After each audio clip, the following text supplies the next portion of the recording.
ਸਵਾਗਤ ਹੈ ਦੋਸਤੋ। ਅੱਜ ਇਸ ਸੈਗਮੈਂਟ ਵਿੱਚ ਅਸੀਂ ਗੱਲਬਾਤ ਕਰਾਂਗੇ ਹੋਮੋਪੈਥਿਕ ਦੀ ਵਿਧੀ ਦੇ ਬਾਰੇ। ਹੋਮੋਪੈਥਿਕ ਦੀ ਦੁਨੀਆ ਦੇ ਵਿੱਚ ਇੱਕ ਬਹੁਤ ਹੀ ਜਾਣਿਆ ਪਛਾਣਿਆ ਨਾਂ ਹੈ ਡਾਕਟਰ ਅਵਤਾਰ ਸਿੰਘ ਭੱਟੀ, ਜੋ ਗੱਲਬਾਤ ਕਰਨ ਲਈ ਸਾਡੇ ਸਟੂਡੀਓ ਵਿੱਚ ਪਹੁੰਚੇ ਹੋਏ ਨੇ। ਭੱਟੀ ਸਾਹਿਬ, ਸਵਾਗਤ ਹੈ ਸਟੂਡੀਓ ਵਿੱਚ ਆਉਣ ਲਈ। ਜੀ ਧੰਨਵਾਦ ਬਸੋਤਾ ਸਾਹਿਬ, ਤੁਹਾਡਾ ਤੇ ਪ੍ਰਵਾਜ ਟੀਵੀ ਦਾ ਬਹੁਤ ਬਹੁਤ ਧੰਨਵਾਦੀ ਹਾਂ ਮੈਂ ਜੀ। ਹੋਮੋਪੈਥਿਕ ਦੇ ਖੇਤਰ ਵਿੱਚ ਤੁਹਾਡਾ ਲੰਮਾ ਤਜਰਬਾ ਹੈ ਭੱਟੀ ਸਾਹਿਬ ਜੀ। ਅਗਰ ਤੁਹਾਤੋਂ ਇਹ ਪੁੱਛਿਆ ਜਾਏ ਕਿ ਹੋਮੋਪੈਥਿਕ ਹੈ ਕੀ, ਤਾਂ ਕੀ ਕਹੋਗੇ? ਹੋਮੋਪੈਥਿਕ ਇੱਕ ਮੈਡੀਕਲ ਸਾਇੰਸ ਹੈ ਜਿਹੜੀ ਕਿ ਸਰੀਰ ਦੇ ਵਿੱਚ ਹਰ ਤਰ੍ਹਾਂ ਦੀ ਬਿਮਾਰੀ ਨੂੰ ਠੀਕ ਕਰਨ ਦੀ ਖਮਤਾ ਰੱਖਦੀ ਹੈ। ਇਹ ਕਦੋਂ ਤੇ ਕਿੱਥੇ ਸ਼ੁਰੂ ਹੋਈ? ਇਹ ਤਕਰੀਬਨ 200 ਸਾਲ ਪਹਿਲਾਂ, ਤਕਰੀਬਨ 1799 ਦੇ ਵਿੱਚ ਇਹ ਤਕਰੀਬਨ ਜਰਮਨ ਦੇ ਵਿੱਚ ਜਿਹੜਾ ਇਹਨੂੰ ਲਾਂਚ ਕੀਤਾ ਗਿਆ। ਉਹਦੀ ਕਾਫੀ ਵੱਡੀ ਰਿਸਰਚ ਰਹੀ ਇਸ ਹੋਮੋਪੈਥਿਕ ਦੇ ਜਿਹੜੇ ਹੋਰ ਡਾਕਟਰਸ ਦੇ ਨਾਲ ਰਲ ਕੇ ਉਹਨੇ ਇਹਨਾਂ ਨੂੰ ਤਿਆਰ ਕੀਤਾ ਜੀ।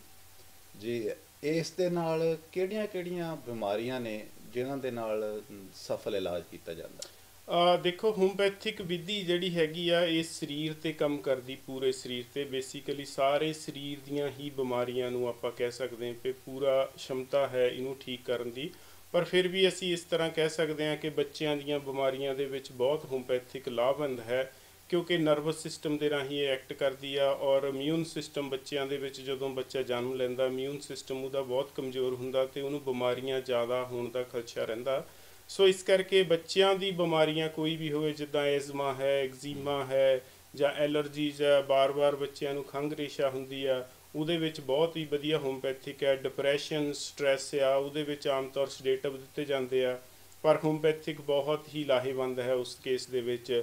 ਮਾਈਗ੍ਰੇਨ ਹੋਵੇ, ਹੈਡੇਕ ਹੋਵੇ, ਨੱਕ ਗਲੇ ਨਾਲ ਕੋਈ ਸੰਬੰਧਿਤ ਬਿਮਾਰੀ ਹੋਵੇ, ਟੌਨਸਲਸ ਹੋਣ, ਛਾਤੀ ਖੰਘ ਪੁਰਾਣੀ ਹੋਵੇ, ਪੇਟ ਨਾਲ ਸੰਬੰਧਿਤ ਕੋਈ ਵੀ ਬਿਮਾਰੀ ਹੋਵੇ ਜਿਹੜੀ ਕਿ ਬਹੁਤ ਹੀ ਵਧੀਆ ਪੇਟ ਦੀਆਂ ਬਿਮਾਰੀਆਂ ਲਈ ਹੋਮੋਪੈਥਿਕ ਲਾਭਵੰਦ, ਕਬਜ਼ ਹੋਵੇ ਜਾਂ ਜੋੜਾਂ ਦੀਆਂ ਬਿਮਾਰੀਆਂ ਆ, ਜਾਂ ਜਿੰਨੀਆਂ ਵੀ ਸਰੀਰ ਨਾਲ ਸੰਬੰਧਿਤ ਸਾਰੀਆਂ ਬਿਮਾਰੀਆਂ ਨੂੰ ਹੋਮੋਪੈਥਿਕ ਕਵਰ ਕਰਦੀ ਆ। ਇਹਦੀ ਲੋੜ ਕਿਉਂ ਪਈ ਹੋਮੋਪੈਥਿਕ ਦੀ? ਜੀ, ਦੇਖੋ, ਹੋਮੋਪੈਥਿਕ ਦੀ ਲੋੜ ਇਸ ਕਰਕੇ ਪਈ, ਜਦੋਂ ਉਹ ਇੱਕ ਡਾਕਟਰ ਸੀਗਾ ਹੈਨੀਮੈਨ, ਜਦੋਂ ਉਹਨੇ ਦੇਖਿਆ ਵੀ ਪੇਸ਼ੈਂਟ ਇਨੋਸੈਂਟ ਆ, ਸਾਡੇ ਕੋਲ ਆਉਂਦਾ, ਅਸੀਂ ਉਹਨੂੰ ਇੱਕ ਪ੍ਰਸਕ੍ਰਿਪਸ਼ਨ ਦਿੰਦੇ ਹਾਂ, ਉਸ ਪ੍ਰਸਕ੍ਰਿਪਸ਼ਨ ਦੇ ਨਾਲ ਉਸ ਸਰੀਰ ਦੇ ਵਿੱਚ ਜਦੋਂ ਦਵਾਈ ਜਾਂਦੀ ਆ, ਉਹਦੇ ਅੰਦਰ ਕਾਫੀ ਕੰਪਲੀਕੇਸ਼ਨ ਆ ਉਸ ਪ੍ਰਸਕ੍ਰਿਪਸ਼ਨ ਜਾਂ ਮੈਡੀਸਨ ਦੇ ਨਾਲ ਪੈਦਾ ਹੁੰਦੀਆਂ ਆ। ਸੋ ਉਹਨੇ ਇਸ ਦੇ ਲਈ ਇਹਨੂੰ ਮਹਿਸੂਸ ਕੀਤਾ ਵੀ ਇਹ ਇੱਕ ਇਹ ਇਲਾਜ ਨਹੀਂ ਹੈ, ਇਹ ਇੱਕ ਸਹੀ ਤਰੀਕਾ ਨਹੀਂ ਹੈ ਬਾਡੀ 'ਚੋਂ ਇਹਨੂੰ ਚੀਜ਼ ਨੂੰ ਠੀਕ ਕਰਨ ਦਾ। ਸੋ ਇਸ ਕਰਕੇ ਉਸਨੇ ਇਸ ਨੈਚੁਰਲ ਪੈਥੀ ਨੂੰ ਅੱਗੇ ਲੈ ਕੇ ਆਂਦਾ, ਤਾਂ ਕਿ ਸਰੀਰ ਦੇ ਵਿੱਚ ਜਿਹੜੀ ਬਿਮਾਰੀ ਹੈ ਬਿਨਾਂ ਕਿਸੇ ਸਾਈਡ ਇਫੈਕਟ ਤੋਂ ਠੀਕ ਹੋਵੇ। ਸੈਕੰਡਲੀ ਇਹ ਆ ਵੀ ਜਿਹੜੀਆਂ ਅੰਗਰੇਜ਼ੀ ਦਵਾਈਆਂ ਜਾਂ ਮਾਡਰਨ ਮੈਡੀਕੇਸ਼ਨ ਹੈ, ਉਹਦੇ ਵਿੱਚ ਸਪਰੈਸ਼ਨ ਹੀ ਹੁੰਦੀ ਹੈ, ਬਿਮਾਰੀ ਦਾ ਇਲਾਜ ਨਹੀਂ ਹੁੰਦਾ। ਬਿਮਾਰੀ, ਦੇਖੋ, ਜਿਹੜੀ ਵੀ ਬਿਮਾਰੀ ਹੈ ਇਹ ਤੁਹਾਡੀ ਬਾਡੀ ਡਿਵੈਲਪ ਕਰਦੀ ਆ, ਬਾਡੀ ਦੇ ਅੰਦਰ ਹੀ ਸ਼ਮਤਾ ਹੈ ਇਹਨੂੰ ਠੀਕ ਕਰਨ ਦੀ।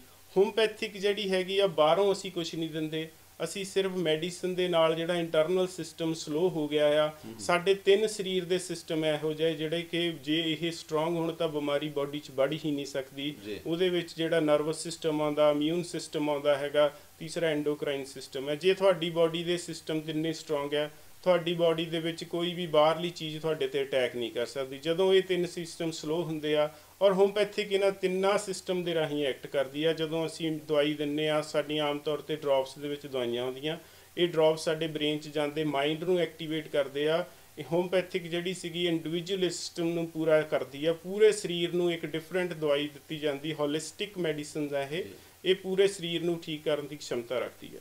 ਕੁਝ ਲੋਕ ਕਹਿੰਦੇ ਨੇ ਐਲੋਪੈਥਿਕ ਤੇ ਆਯੁਰਵੈਦਿਕ ਦੇ ਮੁਕਾਬਲੇ ਹੋਮੋਪੈਥਿਕ ਦਾ ਜੋ ਇਲਾਜ ਹੈ ਬਹੁਤ ਹੀ ਠੰਡਾ ਹੈ ਤੇ ਸੁਸਤ ਕਿਸਮ ਦਾ ਹੈ। ਦੇਖੋ, ਇਸ ਤਰ੍ਹਾਂ ਸਲੋ ਹੈ ਕਿ ਜਿਹੜੀ ਹੋਮਿਓਪੈਥਿਕ ਹੈ ਇਹਦੇ ਵਿੱਚ ਜਿਹੜੀ ਮੈਡੀਸਨਲ ਪਾਵਰ ਹੈ ਉਹ ਬਹੁਤ ਹੀ ਮਿਨਿਊਟ ਲਈ ਜਾਂਦੀ ਆ, ਬਹੁਤ ਜ਼ਿਆਦਾ ਮਾਈਨਰ ਡੋਜ਼ ਹੁੰਦੀ ਆ। ਜਿਹੜੀ ਹੈਗੀ ਮਾਡਰਨ ਮੈਡੀਕੇਸ਼ਨ ਕੈਮੀਕਲ ਹੈ, ਬਹੁਤ ਜ਼ਿਆਦਾ ਸਟਰੋਂਗ ਹੁੰਦੇ ਆ, ਲੇਕਿਨ ਜਿਹੜਾ ਹੈ ਉਹ ਸਪਰੈਸ ਕਰਦੇ ਆ। ਹੁਣ ਜੇ ਤੁਸੀਂ ਇਲਾਜ ਕਰਨਾ ਆ, ਹੁਣ ਤੁਸੀਂ ਕਹਿੰਦੇ ਆ ਵੀ ਚੱਲ ਸਲੋ ਆ ਜੀ, ਹੁਣ ਬਲੱਡ ਪ੍ਰੈਸ਼ਰ ਦਾ ਤੇ ਮਾਡਰਨ ਮੈਡੀਕੇਸ਼ਨ ਕੋ ਸਾਰੀ ਉਮਰ ਦਵਾਈ ਖਾਣੀ ਪੈਂਦੀ ਆ, ਲੇਕਿਨ ਹੋਮੋਪੈਥਿਕ ਦੇ ਵਿੱਚ ਇਹ ਹੈ ਵੀ ਜਿਹੜਾ ਕਾਰਨ ਹੈ ਉਹਨੂੰ ਠੀਕ ਕੀਤਾ ਜਾਂਦਾ ਹੈ। ਵੀ ਹਾਂ ਵੀ ਬਲੱਡ ਪ੍ਰੈਸ਼ਰ ਦਾ ਕੀ ਕਾਰਨ ਹੈ, ਬਾਡੀ ਕਿਉਂ ਬਲੱਡ ਪ੍ਰੈਸ਼ਰ ਹਾਈ ਕਰ ਰਹੀ ਆ, ਬਾਡੀ ਦੇ ਵਿੱਚ ਕਿਹੜਾ ਸਿਸਟਮ ਡਿਸਟਰਬ ਹੋਇਆ ਹੈਗਾ ਜਿਹੜਾ ਕਿ ਬਲੱਡ ਪ੍ਰੈਸ਼ਰ ਨੂੰ ਚੱਕ ਰਿਹਾ ਹੈ। ਕੁਛ ਨਾ ਕੁਛ ਤਾਂ ਹੈ, ਹਰ ਇੱਕ ਨੂੰ ਬਲੱਡ ਪ੍ਰੈਸ਼ਰ ਕਿਉਂ ਨਹੀਂ ਹੈ, ਕਿਸੇ ਨਾ ਕਿਸੇ ਨੂੰ ਜਿਹਨੂੰ ਹੈ ਉਹਦਾ ਅੰਦਰਲਾ ਇੰਟਰਨਲ ਸਿਸਟਮ ਪ੍ਰੋਪਰ ਕੰਮ ਨਹੀਂ ਕਰ ਰਿਹਾ। ਹੋਮਪੈਥਿਕ ਉਸ ਚੀਜ਼ ਨੂੰ ਕਿਉਰ ਕਰਦੀ ਹੈ। ਚਾਹੇ ਸਲੋ ਵੀ ਮੰਨਦੇ ਹਾਂ ਅਸੀਂ, ਲੇਕਿਨ ਇੱਕ ਦਿਨ ਤਾਂ ਆਏਗਾ ਕਿ ਵਿਦਆਊਟ ਮੈਡੀਕੇਸ਼ਨ ਤੁਸੀਂ ਸੌ ਸਕਦੇ ਆ, ਨਹੀਂ ਤਾਂ ਤੁਹਾਨੂੰ ਸਾਰੀ ਉਮਰ ਕੋਈ ਵੀ ਬਿਮਾਰੀਆਂ ਜਿਹੜੀਆਂ ਕਰੋਨਿਕ ਡਿਜ਼ੀਜ਼ ਉਹਦੇ ਵਿੱਚ ਸਾਰੀ ਉਮਰ ਦਵਾਈਆਂ ਲੈਣੀਆਂ ਪੈਂਦੀਆਂ ਜੀ। ਭੱਟੀ ਸਾਹਿਬ, ਕੀ ਕਾਰਨ ਹੈ ਜਿਸ ਤਰ੍ਹਾਂ ਆਯੁਰਵੈਦਿਕ ਹੈ, ਐਲੋਪੈਥਿਕ ਹੈ, ਉਸ ਦੇ ਮੁਕਾਬਲੇ ਕੈਨੇਡਾ ਦੇ ਵਿੱਚ ਖਾਸ ਕਰਕੇ ਹੋਮੋਪੈਥਿਕ ਇੰਨਾ ਡਿਵੈਲਪ ਨਹੀਂ ਹੋ ਸਕਿਆ ਅਜੇ ਤੱਕ? ਦੇਖੋ, ਜਿਹੜੀ ਡਿਵੈਲਪਮੈਂਟ ਦਾ ਜਿਹੜਾ ਇਸ਼ੂ ਆ ਨਾ, ਇਹ ਕਿਤੇ ਵੀ ਬਹੁਤ ਵੱਡਾ ਇਸ਼ੂ ਆ, ਕਿਉਂਕਿ ਜਿਹੜਾ ਫਾਰਮਾਸਿਊਟੀਕਲ ਹੈ ਨਾ, ਇਹ ਬਹੁਤ ਹੀ ਪਲੇ ਰੋਲ ਕਰਦਾ ਹੈ ਕਿਸੇ ਵੀ ਚੀਜ਼ ਨੂੰ ਅੱਗੇ ਆਉਣ ਦੇ ਲਈ। ਜਿਹੜੀ ਫਾਰਮਾਸਿਊਟੀਕਲ ਮਾਡਰਨ ਸਾਇੰਸ ਦੇ ਨਾਲ ਚੱਲ ਰਹੀ ਆ, ਮਾਡਰਨ ਮੈਡੀਕੇਸ਼ਨ ਦੇ ਨਾਲ ਫਾਰਮਾਸਿਊਟੀਕਲ ਚੱਲ ਰਿਹਾ, ਉਹ ਇੰਨਾ ਕੁ ਪ੍ਰੈਸ਼ਰਾਈਜ਼ ਕਰਦਾ ਹੈ ਸਰਕਾਰ ਨੂੰ ਕਿ ਅਸੀਂ ਹੀ ਮਹਾਨ ਹੈ, ਸਾਡੀ ਹੀ ਪੈਥੀ ਹਰ ਜਗ੍ਹਾ ਚੱਲਣੀ ਚਾਹੀਦੀ ਆ, ਚਾਹੇ ਉਹ ਕਿਸੇ ਤਰ੍ਹਾਂ ਦਾ ਬੈਨੀਫਿਟ ਕਿਸੇ ਨੂੰ ਦਿਓ, ਚਾਹੇ ਉਹ ਕਿਸੇ ਨੂੰ ਕਿਸੇ ਤਰ੍ਹਾਂ ਦੀ ਉਹਦੇ ਵਿੱਚ ਤੁਸੀਂ ਡਿਸਕਾਊਂਟ ਦਿਓ, ਸਾਡਾ ਹੀ ਚੱਲਣਾ ਚਾਹੀਦਾ ਹੈ। ਇਸ ਕਰਕੇ ਜਿਹੜੀ ਮਾਡਰਨ ਮੈਡੀਕੇਸ਼ਨ ਦਾ ਫਾਰਮਾਸਿਊਟੀਕਲ ਹੈ, ਉਹ ਕਿਸੇ ਵੀ ਪੈਥੀ ਨੂੰ ਨਹੀਂ ਆਉਣ ਦਿੰਦਾ। ਪਰ ਤੁਸੀਂ ਅੱਜ ਦੇਖੋ ਲੋਕ ਕਿੰਨੇ ਅਵੇਅਰ ਹੋ ਚੁੱਕੇ ਆ, ਤੁਸੀਂ ਦੇਖੋ ਲੋਕ ਯੋਗਾ ਵੱਲ ਨੂੰ ਕਿੰਨੇ ਜਾ ਰਹੇ ਆ, ਮੈਡੀਟੇਸ਼ਨ ਵੱਲ ਨੂੰ ਕਿੰਨੇ ਜਾ ਰਹੇ ਆ। ਇਹ ਵੀ ਇੱਕ ਹੋਮਪੈਥਿਕ ਹੀ ਆ, ਨੈਚੁਰਲ ਹੀ ਆ, ਕਿਉਂਕਿ ਉਹਨਾਂ ਦਾ ਮਕਸਦ ਵੀ ਅੰਦਰੋਂ ਹੀ ਠੀਕ ਕਰਨਾ ਹੈ। ਅੰਦਰਲੇ ਯੋਗਾ ਦੇ ਵਿੱਚ ਕੀ ਹੁੰਦਾ ਆ, ਉਹ ਅੰਦਰਲੇ ਸਿਸਟਮ ਨੂੰ ਚਲਾਉਂਦੇ ਆ, ਬਿਮਾਰੀ ਆਪੇ ਚਲ ਜਾਂਦੀ। ਸੇਮ ਪ੍ਰੋਸੈਸ ਹੋਮਪੈਥਿਕ ਦਾ, ਹੋਮਪੈਥਿਕ ਵੀ ਅੰਦਰਲੇ ਸਿਸਟਮ ਨੂੰ ਚਲਾਉਂਦੀ ਆ, ਉਹ ਵੀ ਆਪਣੇ ਆਪੇ ਚਲੇ ਜਾਂਦਾ। ਮਾਡਰਨ ਮੈਡੀਕੇਸ਼ਨ ਜਿਹੜੀ ਆ ਉਹ ਸਪਰੈਸ ਹੀ ਕਰਨਾ ਚਾਹੁੰਦੀ ਹੈ ਜੀ। ਜੋ ਸਰੋਤੇ ਤੁਹਾਨੂੰ ਟੀਵੀ ਤੇ ਇਸ ਵੇਲੇ ਸੁਣ ਰਹੇ ਨੇ, ਖਾਸ ਕਰਕੇ ਹੋਮੋਪੈਥਿਕ ਦੇ ਬਾਰੇ ਤੁਸੀਂ ਵਧੀਆ ਗੱਲਾਂ ਦੱਸ ਰਹੇ ਹੋ ਜੀ। ਕਿਹੜੀਆਂ ਬਿਮਾਰੀਆਂ ਨੇ ਜੋ ਦਾਅਵੇ ਨਾਲ ਤੁਸੀਂ ਇਲਾਜ ਕਰ ਸਕਦੇ ਹੋ ਜਿਨ੍ਹਾਂ ਦਾ? ਦੇਖੋ, ਮੈਂ ਇੱਥੇ ਜ਼ਰੂਰ ਕਹਿਣਾ ਚਾਹਾਂਗਾ ਕਿ ਕਾਫੀ ਹੋਮਪੈਥਿਕ ਬਾਰੇ ਆਲੋਚਨਾ ਹੁੰਦੀ ਆ ਵੀ ਜੀ ਸਲੋ ਹੈ ਜੀ, ਇਹ ਕੰਮ ਨਹੀਂ ਕਰਦੀ, ਜਾਂ ਇਹਦੇ ਵਿੱਚ ਕੋਈ ਦਮ ਨਹੀਂ ਹੈ। ਦੇਖੋ, ਮੈਂ ਸਾਰੇ ਸਰੋਤਿਆਂ ਨੂੰ ਇਹੀ ਅਰਦਾਸ ਕਰਦਾ ਹਾਂ, ਬੇਨਤੀ ਕਰਦਾ ਹਾਂ ਕਿ ਇਸ ਤਰ੍ਹਾਂ ਦੂਰੋਂ ਬੈਠ ਕੇ ਪਰਖਣ ਦੀ ਲੋੜ ਦੀ ਬਜਾਏ ਤੁਸੀਂ ਇੱਕ ਵਾਰ ਟਰਾਈ ਕਰੋ। ਹੋਮਪੈਥਿਕ ਸਾਰੇ ਸਰੀਰ ਦੀਆਂ ਦਵਾਈਆਂ ਨੂੰ, ਮਰਦ ਔਰਤਾਂ ਬੱਚਿਆਂ ਦੀਆਂ ਹਰ ਤਰ੍ਹਾਂ ਦੀ ਬਿਮਾਰੀ ਨੂੰ ਠੀਕ ਕਰਨ ਦੀ ਸ਼ਮਤਾ ਰੱਖਦੀ ਆ। ਸੋ ਇਸ ਤਰ੍ਹਾਂ ਪਹਿਲਾਂ ਟਰਾਈ ਕਰੋ, ਜੇ ਕੰਮ ਕਰੂਗਾ ਫਿਰ ਉਹਦੇ ਬਾਰੇ ਸਟੱਡੀ ਕਰੋ ਵੀ ਕਿਹੜੀ ਚੀਜ਼ ਨੇ ਮੇਰੇ 'ਤੇ ਕੰਮ ਕੀਤਾ।